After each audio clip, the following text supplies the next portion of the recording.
ඔයාලා අපේ කලින් බ්ලොග් එක බලුවා නම් ඔයාලා දැනටමත් දන්නවා මම මේ කොහෙද ඉන්නේ කියලා. මම ඉන්නේ සෙන්ට් බ්‍රිජට්ස් කොන්වෙන්ට් එකේ අපේ අර කලින් බ්ලොග් එකේ අපි නවත්ව ප්‍රොජෙක්ට් එක කරන ගමන් ඉන්නේ. ඇත්තටම කරලා ඉවරයි දැන්. මම මේක ගැන එක්ස්ප්ලනේෂන් එකක් කරන්න තමයි මේ ඊළඟ බ්ලොග් එක කරන්නේ. මේ වැඩේ අපිට මුලින්ම ප්‍රොජෙක්ට් එකක් විදිහට හෑන්ඩ් ඕවර් වෙනකොට අපිට තිබ්බ පළවෙනිම ඔබ්ජෙක්ටිව් එක තමයි මෙතන තියෙන රීයුස් කරන්න පුළුවන් රිසෝසස් ඔක්කොම රීයුස් කරන ගමන් මෙතන තියෙන ඩිෆෙක්ට්ස් අයිඩෙන්ටිෆයි කරගෙන මොකද මෙතන තිබ්බ සවුන්ඩ් සිස්ටම් එක දැනට අවුරුදු 10ක් 15ක් පරණයි. ඉතින් ඒක දැන් කාලෙට හරියන විදිහට අප්ඩේට් කරන එක සහ අප්ග්‍රේඩ් කරන එක තමයි මගේ ජොබ් එක විදිහට මට පැවරුනේ. මම කලින් වීඩියෝ එකේදී කිව්වා වගේ මෙතන තිබ්බ ස්පීකර්ස් වලින් සෙට් එකක් අපිට පාවිච්චි කරන්න පුළුවන් වුණා. ඉතින් පාවිච්චි කරන්න බැරි ඒවා අයින් කරලා අපි අලුතෙන් ස්පීකර්ස් සහ මෙතෙන්ට අපි සබ්වූෆර්ස් දෙකක් ඇඩ් කරා.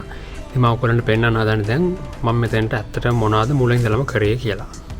මේ ඔඩිටෝරියම් එකේ ප්‍රධාන වශයෙන් ස්ටීරියෝ විදිහට ගත්ත ස්පීකර් ලයින්ස් 4ක් අපි ප්ලේස් කරලා තියෙනවා. ඒ කියන්නේ ඉස්සරහම ඔයගොල්ලන්ට පේනවා ඇති දෙකක් තියෙනවා. ඊට පස්සේ හෝල් එක මැද හරියට ඉන්න තව දෙකක් තියෙනවා.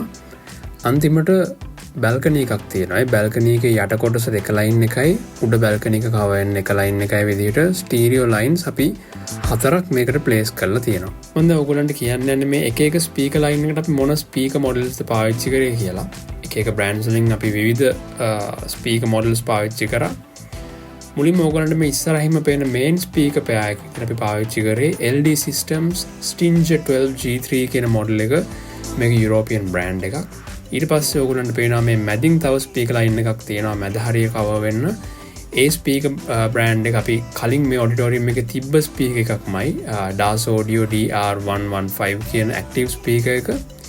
ඊට පස්සේ බැල්කනි එකේ පල්ලෙහා හරිය කවර් වෙන්න අපි පාවිච්චි කරා ටර්බෝ සවුන්ඩ් බ්‍රෑන්ඩ් එකකින් Mylan 10 කියන ස්පීකර් මොඩල් එක. මේකත් ඇක්ටිව් ස්පීකර් එකක්.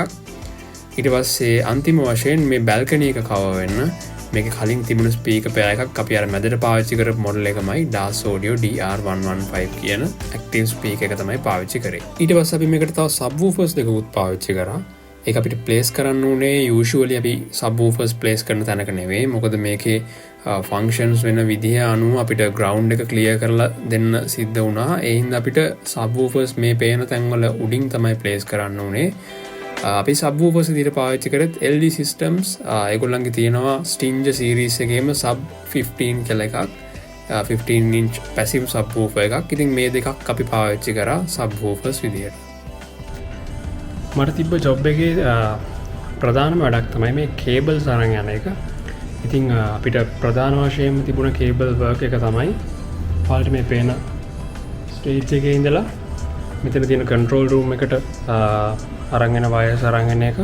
ඒකට අපි පාවිච්චි කරලා ස්ටේජ් බොක්සස් ස්ටේජ් එකේ දෙපැත්තෙන්ම channel 16 ගානේ වහලේ සීලින්గ్ එක උඩින් ගෙනල්ලා කේබල්ස් ඇඩ් කරලා තියෙනවා. ඒතකොට අපිට ස්ටේජ් එකේ තියෙන සිග්නල්ස් කන්ට්‍රෝල් රූම් එකටත් කන්ට්‍රෝල් රූම් එකෙන් සිග්නල්ස් ස්ටේජ් එකටත් අරන් යන්න පුළුවන් සෑහෙන හොඳ තත්ත්වයකින් පාවිච්චි කරලා තියෙන කේබල් එකේ ක්වොලිටි එකත් එක්ක. ඊට පස්සේ අපි පාවිච්චි කරපු ඇක්ටිව් ස්පීකර්ස් වලට අපිට සිග්නල් වයර් එකයි පවර් ලයින් එක දෙකක්ම අරන් යනවා. ඉතින් අපි ඒවත් මේක අපි ගොඩක් දුර අරන් යන හින්දා ඒ ඇති වෙන රෙසිස්ටන්ස් එක සහ වයර් එකේ ගේජ් එක හැමදේම කන්සිඩර් කරලා තමයි කේබල්ස් තේරුවේ. ඉතින් මොකද අපි මේ ඉන්වෙස්ට්මන්ට් එක කරන්නේ මේ ඔඩිටෝරියම් එක තව අවුරුදු දැන් මේක අවුරුදු 10ක් විතර පාවිච්චි කරලා තියෙනවා. තව 10ක් 15ක් එහාට පාවිච්චි කරන්න පුළුවන් වෙන තමයි අපි මේක අප්ග්‍රේඩ් කරන්න ඕනේ. හොඳින් ඉන්න කන්ට්‍රෝල් රූම් එකේ මම ඔයාලට පෙන්වන්න හදන්නේ මේකේ කොහොමද සිග්නල්ස් ටික ෆ්ලෝ කරන්න මම වයර් කරලා තියෙන්නේ.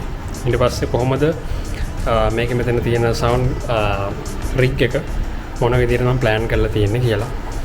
මේ තියෙන්නේ මෙතන අපි පාවිච්චි කරන මික්සර් එක. මෙතන තිබ්බ මික්සර් එකමයි මේක. මේක අපි රිප්ලේස් කරේ නැහැ. ඉතින් මේකේ එන ඉන්පුට්ස් ටික තමයි මේ තියෙන්නේ. මම ඔයාලට කලින් කිව්වා වගේ ස්ටේජ් එකෙන් දෙපැත්තෙන් අපි තව ඇඩිෂනල් වයර්ස් තියෙනවා ඔයාලට පේනවා ඇති.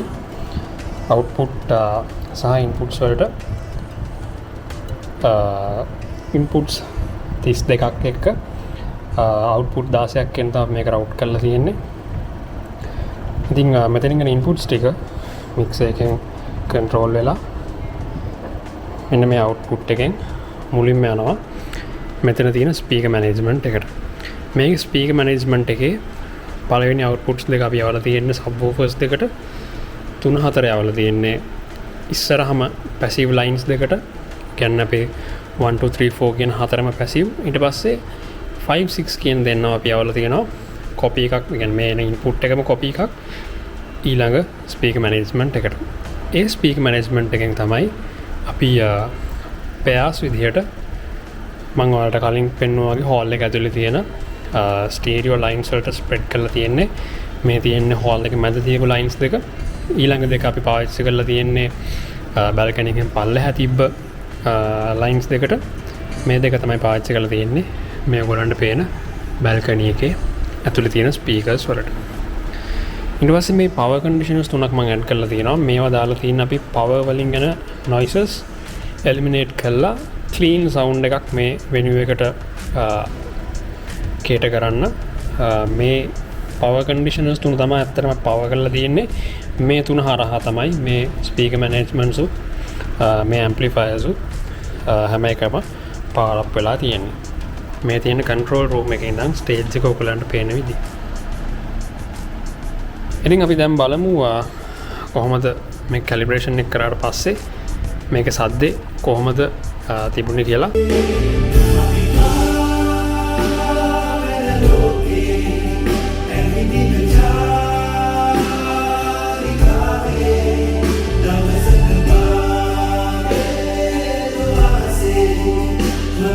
ඉතින් ඔය විදිහට තමයි මේ වැඩ ඉවරුනේ. ඉතින් ඕගොල්ලන්ටත් අවශ්‍ය නම් මේ විදිහේ මොකක් හරි auditorium එකක sound installation එකක්, sound proofing වැඩක්, මම නැත්නම් acoustic correction එකක්, මේ ඕනෙම sound related වැඩක් internationally මේ වෙනකොට තියෙන latestම standards වලට අනුව කරගන්න අපිව contact කරන්න මේ තියෙන phone numbers වලින්.